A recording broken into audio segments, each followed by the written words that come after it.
savoir et comprendre les plus récentes nouvelles qui nous touchent.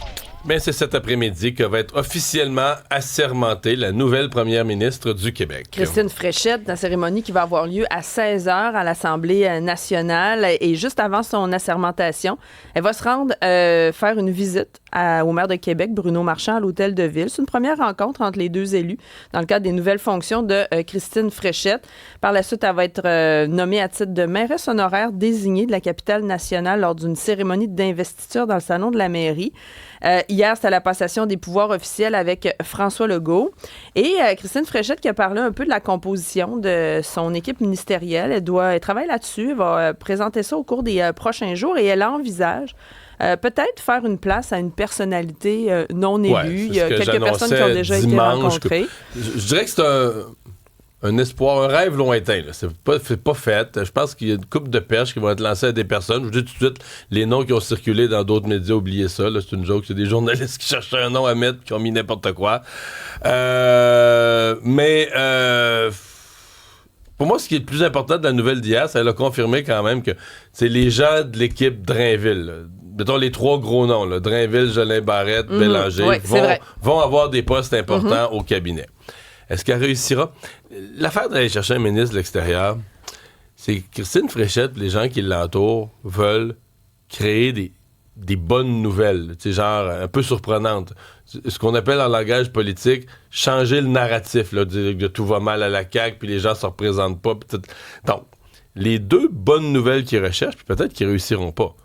Amener quelqu'un de l'extérieur, donc un nouveau ministre qui n'est même pas de la CAQ, qui joint un peu ce que Lucien Bouchard avait fait avec François Legault. Pour montrer que c'est encore intéressant. Oui. Puis c'est exactement ce que Lucien Bouchard avait fait avec François Legault en 1998. Là.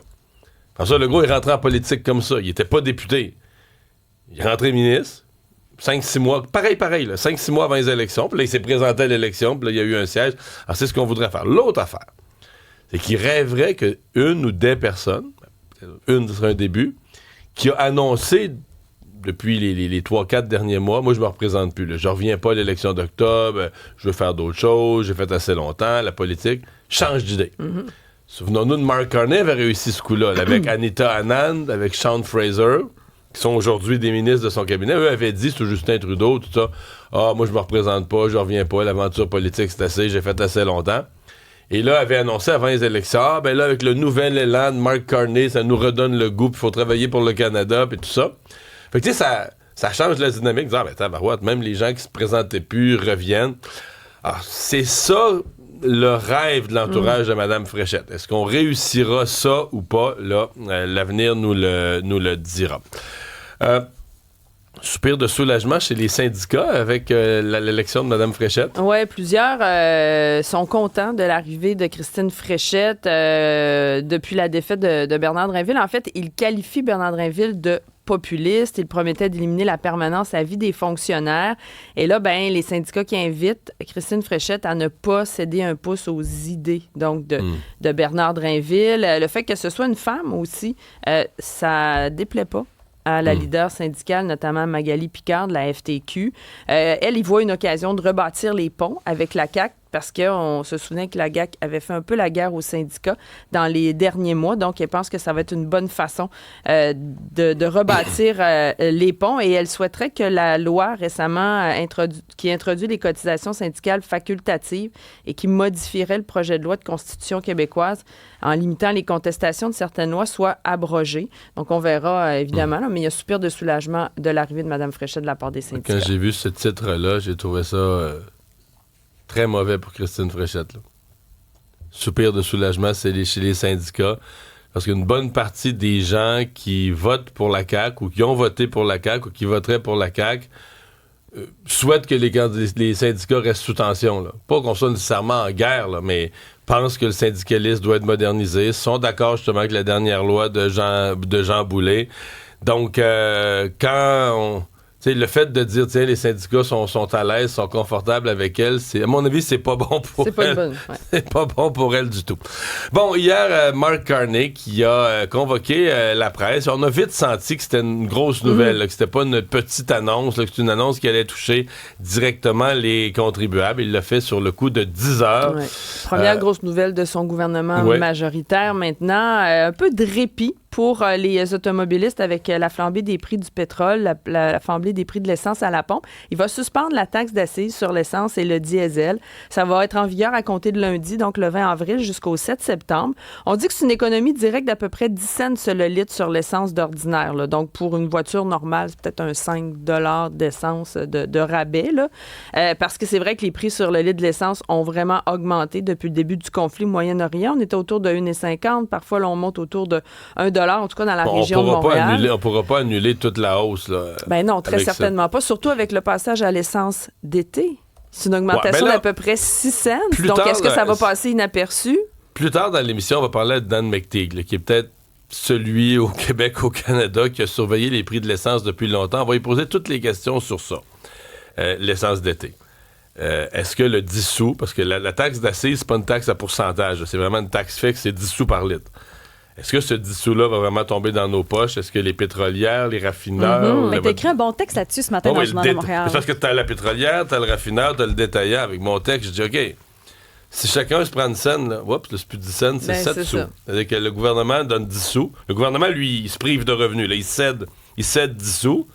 Mais le consommateur en ramasse juste 7. Là. Tout le monde, ça a l'air niaiseux. 1 sou par litre, mettons, pour les pétrolières. Oui, c'est beaucoup d'argent, là, tu sais. Et, mais imaginez si chacun se prenait 2 sous.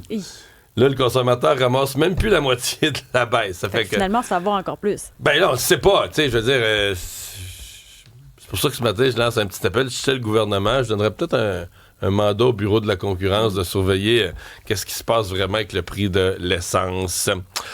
Crue printanière, là, je l'ai mentionné à la météo tout à l'heure, il y a plusieurs cours d'eau qui vont être sous surveillance. Oui, déjà 5 cours d'eau en inondation mineure, 17 autres sous surveillance actuellement, c'est en raison de la fonte des neiges, la pluie attendue au cours des prochains jours qui font craindre des inondations. Les secteurs où il y a encore de bonnes accumulations de neige ou même de la glace, les régions les plus à risque, c'est l'Outaouais, les Laurentides, la Naudière, la capitale nationale. On surveille aussi la Gaspésie, le nord du Québec, le Bas-Saint-Laurent.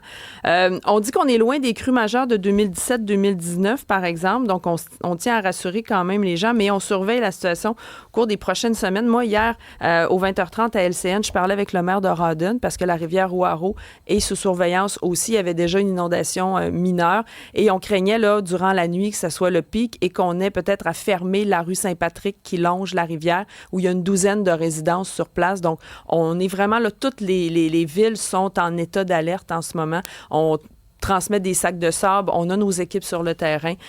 On ne s'attend pas à ce que ce soit aussi pire, comme je le disais, que les années passées, mais quand même, on surveille la situation. Mais il y a tout le dossier, on va en parler d'ailleurs en cours d'émission, on va faire une entrevue là-dessus, le dossier des assurances qui devient compliqué pour les inondés, la répétition, tout ça. Mais c'est parce qu'il y a un dossier hier, c'est de plus en plus compliqué les assurances, l'assurance habitation, je parle, que le long des rivières, le long des lacs, il y a les craintes d'inondation qui font que les assurances augmentent ou deviennent compliquées à obtenir. Mais il y en a une nouvelle qu'on ne voyait pas venir. Le long des espaces boisés, des forêts, à cause des feux de forêt. Fait que là, je pense à des gens, à Lebel-sur-Quévillon, tous les feux de forêt qu'on a eu au Québec, il y en a eu en Alberta, il y en a eu quand même beaucoup ces dernières années au Canada. Il semble que les compagnies d'assurance sont à procéder, ça c'est comme plus... Les inondations, on le savait déjà, mais là, on est à procéder à une révision. Et donc, les gens qui habitent, mettons, leur terrain adossé à un boisé, tu pourrais avoir des ennuis, en tout cas, à surveiller. Il y a eu hier à l'Assemblée nationale un hommage à notre ex-collègue Jean Lapierre. Oui, soirée assez émouvante pour la famille de Jean Lapierre qui a reçu la médaille de la présidente de l'Assemblée nationale à titre posthume. Cette distinction-là vise à souligner les personnes qui ont accompli un acte remarquable ou qui ont connu une carrière hors du commun. On sait que Jean Lapierre a marqué le Québec et le Canada, à la fois comme politicien, mais aussi comme chroniqueur dans les médias. Et il est mort, on s'en rappelle tous, là, tragiquement. Ça fait 10 ans maintenant dans un écrasement d'avion aux Îles-de-la-Madeleine. Et il y avait sa mère qui était là, sur place, qui était très, très émue, Lucie Cormier. Elle se rappelait de lui comme étant un jeune homme très, très jeune, à 7-8 ans, qui avait commencé à s'intéresser à la politique. Elle dit qu'il était président de son école déjà. La première grève qu'il y a eu, c'est lui qui a commencé cette grève-là. Donc, vraiment, il était destiné à une carrière politique. Et sa fille, que tout le monde connaît, Marianne Lapierre, qui travaille à LCN, qui était sur place, et c'est elle qui a reçu donc la médaille pour son père. Charles-Antoine, le Canadien qui n'a pas fini sa saison sur une bonne note, jouait contre finalement l'équipe B. Philadelphie reposait la plupart de ses joueurs importants et malgré ça, le Canadien n'a jamais été dans le coup. Non, mais les Flyers, justement, ont changé 9 joueurs dans leur alignement. Les jeunes ont semblé, justement, vouloir montrer ou laisser une carte de visite, alors que les Canadiens étaient un peu décousus, manquaient d'exécution. On avait laissé de côté certains des vétérans, Dano, Anderson et Matheson, finalement. Et ouais, il manquait juste un peu de cohésion. Tout ce qu'on a vu cette année n'était pas là hier. Le CH est quand même accroché, défaite de 4-2. Seulement une 9e défaite sur la route cette année. Ça, c'est le... Pas beaucoup, quand même. Non, c'est le deuxième... Non, mais c'est une saison extraordinaire. Elle finit pour moi sur... Parce que là, on rentre en série. Elle finit pour moi sur 2 grandes inquiétudes. Plus d'avantage numérique, mais là, plus du tout. C'est mort complètement. Plus de gardien. Parce que là, Dobech a été fini la saison. Plus de gardien, là. Ouf, Dobech, les 2 derniers matchs, ça a été 9 buts dans les 2 matchs, des buts ridicules. Mais vraiment, c'est parce qu'on le sent perdu devant son but. Hier, frappait à la rondelle, leur donnait à l'adversaire. Son coup de palette, là. Ouais, puis un autre coup, la rondelle était derrière lui, il savait pas où elle était. Il a jonglé avec la rondelle. C'est pas le Dobech là, qu'on a connu, mettons, là, la série de victoires, puis tout ça, qui donnait un but par match, puis qu'on sentait confiant. T'sais, on le sentait pas tout mêlé devant le but, poser toutes sortes de gestes.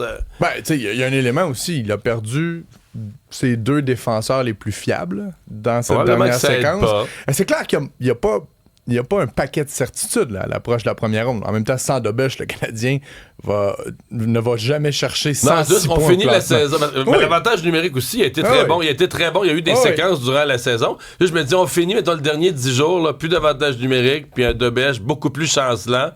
Ah, c'est 2 éléments qui sont fondamentaux. C'est la base de gagner en série. Là. T'as tout à fait raison, mais de toute façon, on peut pas rentrer en série en étant convaincu de quoi que ce soit avec la plus jeune équipe, ou en tout cas la deuxième plus jeune équipe de la Ligue, qui va affronter une des formations les plus expérimentées. Le Lightning a 4 ans d'âge moyen de plus. Les joueurs en moyenne ont 4 ans de plus. C'est énorme. Mais ça fait partie de ce qui nous attend. Il faut que la retraite fermée, là, puis la préparation de cette semaine règle, à mon avis, ces 2 affaires-là. Là. On positionnera, si tu le veux, ensemble, dans une trentaine de minutes, là, vraiment ce qui attend le Canadien. Mais c'est probablement une bonne chose, de toute façon, on n'a pas le choix, là, de commencer sur la route avec cette jeune équipe très, très naïve, tu sais, qui va être ensemble. Moins de pression qu'au Centre Bell? Ben, la folie de Montréal, on va la vivre après avoir brisé les nerfs des 2 premiers matchs, d'autant plus que le Canadien, toute la saison, a été efficace, a été hermétique sur la route. Donc, aller passer un genre de 6-7 jours là, quand t'es un paquet de kids sur la route, peut-être que c'est une bonne façon d'entamer. Donc, ça commence dimanche. D'ailleurs, hier, le collègue Renaud Lavoie parlait d'une possibilité que le match dimanche, et là, c'est pas confirmé, on n'a pas encore l'horaire, mais soit en après-midi. Oh! Fait qu'avec un peu comme l'omnium britannique au golf. Tu commences ton dimanche avec un petit mimosa, un petit café exotique pour mettre la table. Ça reste à confirmer. Hier, là, les Bruins ont aussi confirmé qu'ils allaient affronter les Sabres. Et ça, c'est une très bonne nouvelle. Ça veut dire que le Canadien, si jamais on gagne la première ronde, n'auront pas un rendez-vous possible avec les Sénateurs. Les Sénateurs entrent en série de l'autre côté. Donc, les Sénateurs d'Ottawa, là, en ce moment, tu ne veux pas les affronter. Là, tu penses qu'ils pourraient battre la Caroline?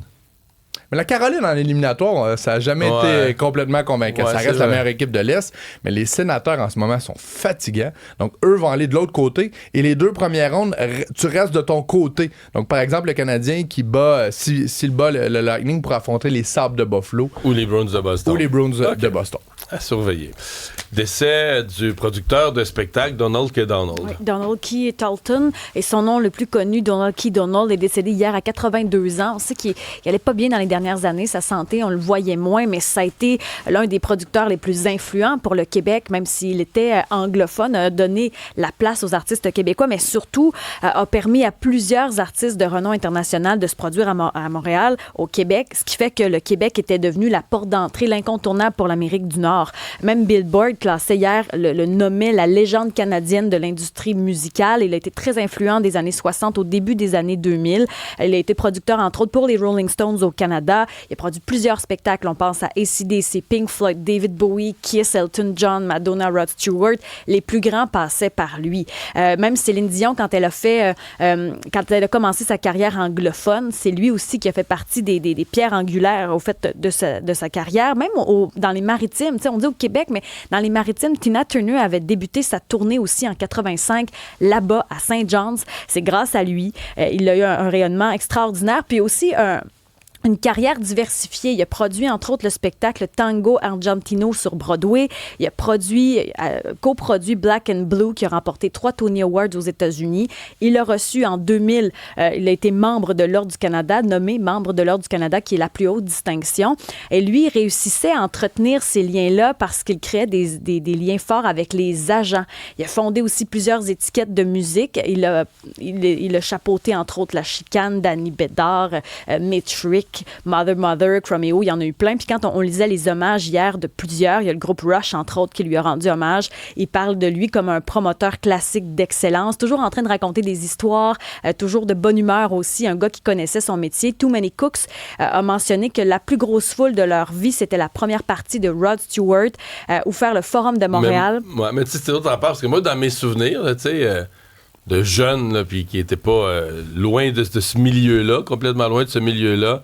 Il me semble quand il y avait un gros show, là, tu sais, la voix qui l'annonçait à TV ou à la radio, que le show, tel artiste s'en venait, produit par Donald K. Donald. C'est comme, c'est inscrit dans ma tête, tout le temps. Complètement. Tout ce qui était gros, c'était Donald K. Donald. Mais ça nous fait, je trouve, aussi réaliser qu'aujourd'hui, les temps ont tellement changé. Tu sais, des noms comme ça qui ont une influence comme ça chez nous, il y en a moins. Il y en a pas mal moins. On sent que ça s'est vraiment centralisé, puis que chez nous, il y en a des grands qui nous ont quittés dans les dernières années, qui avaient vraiment de l'influence sur l'industrie. On sent que c'est plus difficile aujourd'hui. Ça nous rappelle à quel point ça a permis justement au Québec d'évoluer, de recevoir les grands, mais de faire développer les artistes de chez nous, parce que c'est important pour lui de mettre des artistes des fois moins connus aux Québécois en première partie de, tu sais, comme Too Many Cooks, on le met en première partie de Rod Stewart, devant Bryan Adams, on met tel groupe, ce qui permettait aussi de fleurir les plus petits. C'était vraiment toute une carrière. Alors, on envoie nos condoléances à la famille.